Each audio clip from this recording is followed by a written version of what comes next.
नमस्कार दर्शकों, मैं राजेश मल्होत्रा आपका स्वागत करता हूं आपके अपने चैनल मूवीज पॉपकॉर्न पर। आज हम बात करेंगे हाल ही में रिलीज हुई सैयारा मूवी रिव्यू पर। आशा करता हूं आपको रिव्यू पसंद आएगा। सबसे पहले हम बात करते हैं फिल्म के परिचय के बारे में। हाल ही में 18 जुलाई 2025 को रिलीज हुई सैयारा मूवी एक रोमांटिक ड्रामा पर आधारित है।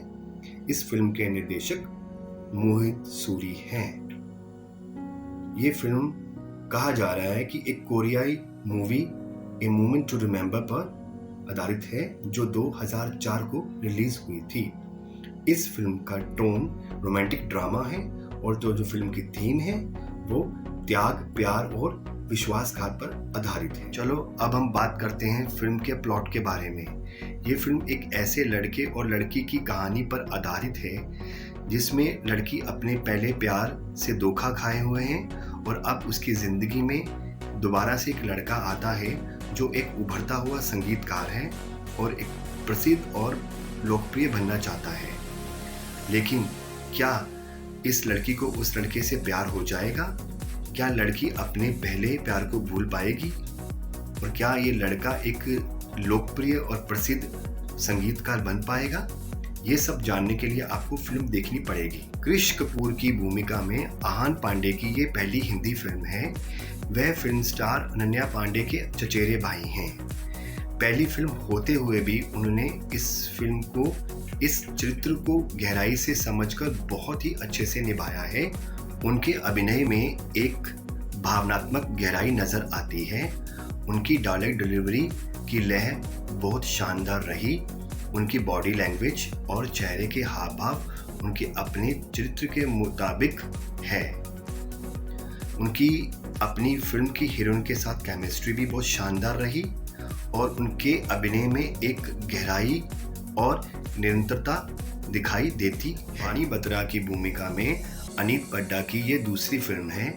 इस फिल्म से पहले वह काजोल अभिनीत और रेवती के निर्देशन में बनी सलाम वेंकी जो 2022 में रिलीज हुई थी उसमें मेहमान भूमिका निभा चुकी हैं। इस फिल्म में इन्होंने बहुत ही बढ़िया अभिनय किया है और उनको अपने अभिनय को दिखाने का एक भरपूर मौका भी मिला है और वह काफ़ी हद तक इसमें सफल भी रही।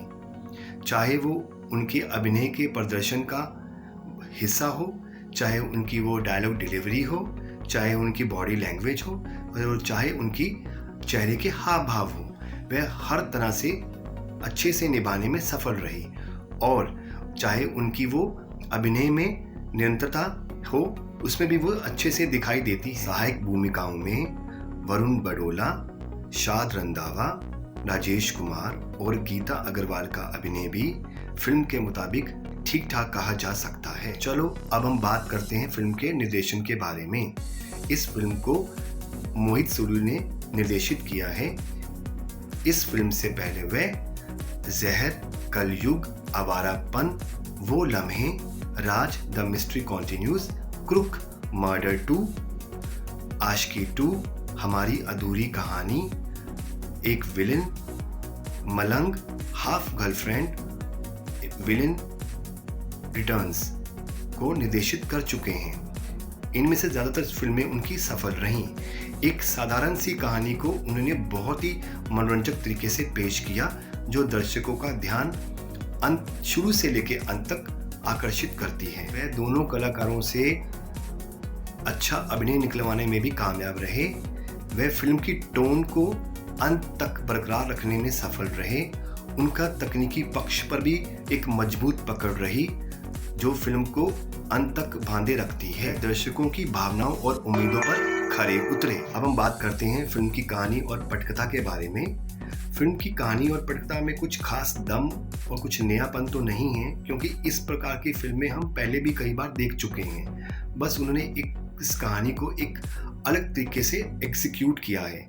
फिल्म का फर्स्ट हाफ काफ़ी मनोरंजक है और दूसरा हाफ बहुत धीमी गति का है और पटकथा भी कमज़ोर है। ऐसा महसूस होता है जैसे फिल्म को लंबा खींचा जा रहा हो।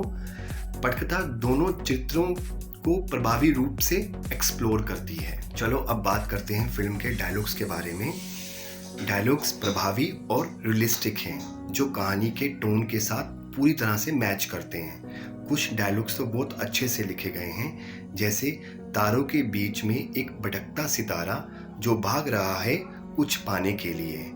अभी कुछ पल बाकी है मेरे पास, मेरा ना होना तुम्हारे बड़े होने की वजह बनेगा। फिल्म की सिनेमेटोग्राफी भी बढ़िया है, जो कहानी के हर इमोशंस को बढ़ाती है। जैसे फिल्म में कैमरा एंगल्स है, कलरिंग है, फ्रेमिंग है, और फिल्म की जो रचना है वो काफ़ी आकर्षक और लुभावनी है। और फिल्म काफ़ी अच्छे तरीके से फिल्माई गई है। कुछ एरियल व्यूज़ दृश्य बहुत अच्छे से फिल्माए गए हैं। फिल्म की जो सिनेमेटोग्राफी है वो फिल्म की थीम के साथ पूरी तरह से मैच करती है। कोरियोग्राफी की बात कर लेते हैं। फिल्म में कोरियोग्राफी का ज़्यादा स्कोप तो नहीं है, लेकिन जितनी भी है वो फिल्म के थीम, टोन और संगीत के साथ पूरी तरह से मैच करती है। बैकग्राउंड स्कोर को फिल्म का मजबूत पक्ष कहा जा सकता है, जो कहानी और दृश्यों के मूड को बढ़ाता है और फिल्म के टोन और इमोशंस के साथ पूरी तरह से मैच करता है। एक नयापन लिए हुए हैं और यूनिक है। चलो अब हम फिल्म के म्यूज़िक पर बात कर लेते हैं। फिल्म का म्यूज़िक मिथुन ने दिया है धुन गीत का, जिसको अरिजीत सिंह ने गाया है, जो कि एक रोमांटिक गीत कह सकते हैं। सचेत परंपरा ने हमसफर गीत को कंपोज किया है और इन्होंने गाया भी है। ऋषभ कांत ने बर्बाद गीत को कंपोज किया है और जुबिन नौटियाल ने गाया है। विशाल मिश्रा ने तुम हो तो गीत को कंपोज भी किया है और गाया भी है। आखिरी गीत सयारा जो टाइटल ट्रैक है, जिसको तनिष्क बागची, फ़हीम अब्दुल्ला और अरसलान निज़ामी ने कंपोज किया है और फ़हीम अब्दुल्ला ने गाया है। फिल्म का जो एल्बम है वो रोमांटिक गीतों पर आधारित है, लेकिन हम फिल्म के संगीत को एक औसत दर्जे का कह सकते हैं, क्योंकि फिल्म में ऐसा कोई गीत नहीं है जो लंबे समय तक याद रखा जा सके, सिवाय टाइटल ट्रैक सयारा को छोड़कर। फिल्म के गीतकार के बारे में बात कर लेते हैं। इरशाद कामिल ने सयारा और हमसफर गीत को लिखा है। राज शेखर ने तुम हो तो को लिखा है। ऋषभ कांत ने बर्बाद गीत को और मिथुन ने धुन गीत को लिखा है, जो कि फिल्म के टोन और थीम के साथ पूरी तरह से मैच करके लिखे गए हैं। मैं इस फिल्म को 2.5 स्टार रेटिंग दूंगा। फिल्म के क्लाइमेक्स के बारे में बात कर लेते हैं। फिल्म का क्लाइमेक्स सुखद है, जिसमें प्रेमी और प्रेमिका को मिला दिया जाता है। जैसे हमने पिछले अन्य काफ़ी सारी फिल्मों में देखा है कि किसी में प्रेमिका को मार दिया जाता है, या किसी में प्रेमी को मार दिया जाता है, या किसी में दोनों बिछड़ जाते हैं, या किसी में किसी की किसी और से शादी हो जाती है। इसमें क्लाइमेक्स ऐसा नहीं है। इसमें हम कह सकते हैं कि दोनों को मिला दिया गया है। मेरी राय फिल्म को लेकर, आप ये फिल्म दोनों अभिनेता अभिनेत्री के बेहतरीन अभिनय, बैकग्राउंड स्कोर, अच्छे संगीत, गीत और फिल्म के निर्देशन को लेकर एक बार देख सकते हैं। फिल्म की कमियों के बारे में बात कर लेते हैं। 5 गीतों को कंपोज करने के लिए 5 म्यूज़िक डायरेक्टर्स लिए गए हैं और 5 गीतों को लिखने के लिए 4 गीतकारों को लिया गया है। इसका मतलब यह हुआ कि बॉलीवुड में म्यूज़िक डायरेक्टर्स और गीतकारों के टैलेंट की इतनी कमी है कि एक फिल्म के लिए 5 म्यूज़िक डायरेक्टर्स और 4 गीतकारों को लिया जा रहा है। Central board of film certification CBFC ने फिल्म को UA सर्टिफिकेट देकर पास किया है और कुछ आपत्तिजनक शब्दों को हटा दिया गया है। 4 अलग अलग स्थानों पर उन आपत्तिजनक शब्दों को हटाकर उपयुक्त शब्द जोड़ दिए गए हैं, लेकिन उन्होंने कट सूची नहीं बताई है कि किन शब्दों में अश्लीलता। इसके अलावा निर्माताओं को 10 सेकंड का कामुक, अतरंगता, शरीर के संपर्क दृश्यों में कटौती करने और उन्हें कुछ और के साथ बदलने का निर्देश दिया गया था। इसके अलावा अंतिम नोट पर दुपहिया वाहनों की सुरक्षा की आवश्यकता के लिए स्थिर चेतावनी भी शामिल होनी चाहिए। फिल्म एक संदेश भी देती है। ये फिल्म एक तरह से बिजनेस उद्देश्य के लिए बनाई गई है। वैसे तो हर फिल्म एक बिजनेस उद्देश्य के लिए ही बनाई जाती है, लेकिन कुछ ऐसी फिल्में हैं जो विशेष रूप से युवा पीढ़ी को लक्षित करके बनाई जाती हैं। उसमें से एक फिल्म ऐसी है सयारा। फिल्म में कुछ ऐसे दृश्य डालकर बताया गया है जिससे युवा पीढ़ी को आसानी से थिएटर तक खींचा जा सके, जैसे कि फिजिकल रिलेशन का दृश्य डालकर, और चुंबन दृश्यों की तो फिल्म में जैसे भरमार बड़ी पड़ी है।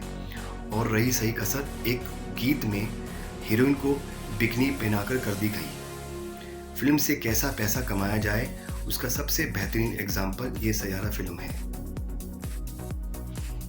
और हद है CBFC वालों की जो इस फिल्म को US सर्टिफिकेट दे रहे हैं। ये फिल्म अडल्ट कैटेगरी में, अगर गलती से पेरेंट्स अपने छोटे बच्चों को ले जाकर ये फिल्म देखने जाएंगे तो उन बच्चों को ये दृश्य देखकर क्या प्रभाव पड़ेगा, और पेरेंट्स भी शर्मिंदा हो जाएं। सभी तो फिल्म को US सर्टिफिकेट देकर ही तो जाएंगे ना। जब वे फिल्म को देखेंगे तो कितना निराश होंगे कि उनके साथ धोखा किया गया है। दुनिया को मूर्ख बना के फिल्म से बिजनेस किया जा रहा है। मैं तो अपने बच्चों के साथ ये फिल्म देखने के लिए असमर्थ हूँ। ये मेरी अपनी निजी राय है। दूसरों की, औरों की क्या राय है उससे मेरा कोई सरोकार नहीं है।